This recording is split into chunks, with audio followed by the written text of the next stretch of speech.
News at 5। कि राष्ट्रपति Donald Trump ने एक बार फिर भारत और प्रधानमंत्री नरेंद्र मोदी पर तंज कसते हुए दावा किया कि रूस से तेल खरीदने की वजह से लगाए गए भारी टैरिफ से मोदी उनसे खुश नहीं है। ट्रंप ने मजाक में कहा कि मोदी ने उनसे मिलने की गुजारिश की थी कि सर, क्या मैं आपसे मिल सकता हूं। वॉशिंगटन में हाउस रिपब्लिकन रिट्रीट में ट्रंप ने भारत पर 50% टैरिफ का जिक्र किया, जिसमें 25% रूसी तेल की सजा के रूप में है। ट्रंप ने दावा किया कि भारत ने अब रूसी तेल की खरीद काफी कम कर दी है। उन्होंने अपाचे हेलीकॉप्टरों की डिलीवरी में देरी पर अफसोस भी जताया। हालांकि उन्होंने गलती से 68 हेलीकॉप्टरों का जिक्र किया, जबकि भारत ने कुल 28 ऑर्डर किए थे और सभी डिलीवर हो चुके हैं। That's the good news. But why should they wait 3-4 years to get a plane? They should build them, get them immediately. The F-35s, it takes too long to get them. The Apache helicopter. I mean, I had India coming to me, sir, I've been waiting 5 years. We're changing it. We're changing it. India ordered 68 Apaches, and Prime Minister Modi came to see me. Sir, may I see you, please? Yes, I have a very good... That's 5 news at 5।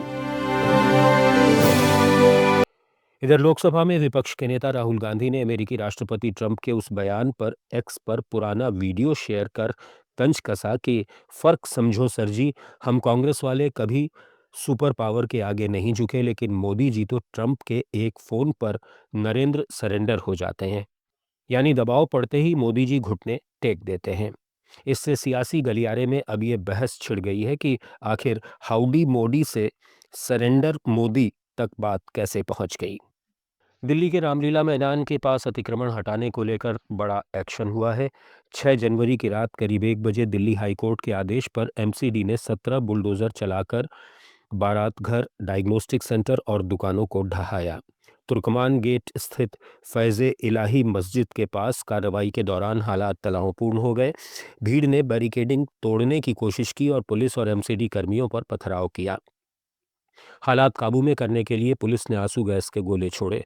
Central range के joint CP मधुर वर्मा ने कहा कि हालात control में हैं। पूरे इलाके को 9 जोन में बांटा गया है और हर जोन में एडीसीपी स्तर के अधिकारी तैनात हैं।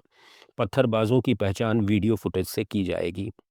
उनकी इमेजेस आई हैं प्रोटेस्टर्स की, स्पेशली जो प्रोटेस्टर्स में जो ये स्टोन पेल्टिंग कर रहे थे, लगभग जो कि इमेजेस में आ रहा है करीब 40-50 के करीब। सर, गिरफ्तारियां कितनी हुई है? 5 गिरफ्तारियां। 5 गिरफ्तारियां हुई है। डिटेन और कितने लोगों को किया गया? उसके अलावा भी करीब 10 से 15 लोग डिटेन किए हैं। 5 गिरफ्तारियां। इस मामले में दिल्ली हाईकोर्ट ने सभी पक्षों से जवाब मांगा है और अगली सुनवाई 22 अप्रैल को होगी। इस कार्रवाई को लेकर कांग्रेस सांसद इमरान मसूद ने कहा कि सरकार अतिक्रमण के बहाने एक खास वर्ग को निशाना बना रही है और इसमें देश में नफरत फैलाई जा रही है। ये सब राजनीतिक एजेंडा चलाने के लिए किया जा रहा है। तोड़नी है, मस्जिदें तोड़ेंगे। कितनी मस्जिदें तोड़ोगे भाई? अतिक्रमण के नाम पर आप मस्जिदों को तोड़ोगे, मदरसों के ऊपर बुलडोजर चलाओगे। यही तो देश में चल रहा है। आप इससे नफरत फैलाते हो, आप इससे नफरत फैला करके अपना राजनीतिक एजेंडा चलाते हो, क्योंकि आपके पास, आप में इतना दम तो है नहीं कि बांग्लादेश में हिंदुओं का कत्ल हो रहा है उनको जवाब दे दो। आपके अंदर इतना दम नहीं है, क्योंकि आपका धंधा चलता है, आपके मित्रों का धंधा चलता है। अडानी की बिजली काट दीजिए, बांग्लादेश का इलाज हो जाएगा, लेकिन आप नहीं काटोगे। आपके ऊपर फर्क नहीं पड़ता कि कौन हिंदू मर रहा है कौन नहीं मर रहा है। बंगाल का इलेक्शन आपको निगाह में है, वहां की नफरत आप बंगाल में बुलाने का काम कोशिश करोगे। लेकिन हम कहते हैं इतने कायर और इतनी डरपोक सरकार शायद पहली बार हो कि बांग्लादेश जैसे मुल्क के। इधर राजद नेता मनोज कुमार झा ने कहा कि दुनिया के कौन से देश में जनवरी की सर्द रात में अतिक्रमण हटाया जाता है। ये असहनशील और असंवेदनशील सरकारी कदम है।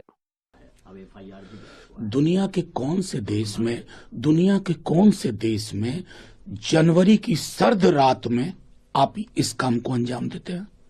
ये असहनशील और संवेदनशील सरकार ही कर सकती है। उनका आशियाना भाई, वो लोग वहां रह रहे हैं, आप वैकल्पिक व्यवस्था करिए। लेकिन जनवरी में जब लोग दुबके पड़े हैं रजाई में, ये व्यवहार उचित नहीं है। और इस तरह की चीजों में रिस्ट्रेन, और मैं समझता हूं कि एक कम्युनिटी इंगेजमेंट के बगैर चीजें आगे नहीं बढ़नी चाहिए। न्यूज़ एट 5 में फिलहाल इतना ही। जुड़े रहिए लेट्स माइक के साथ। आप सुन रहे थे लेट्स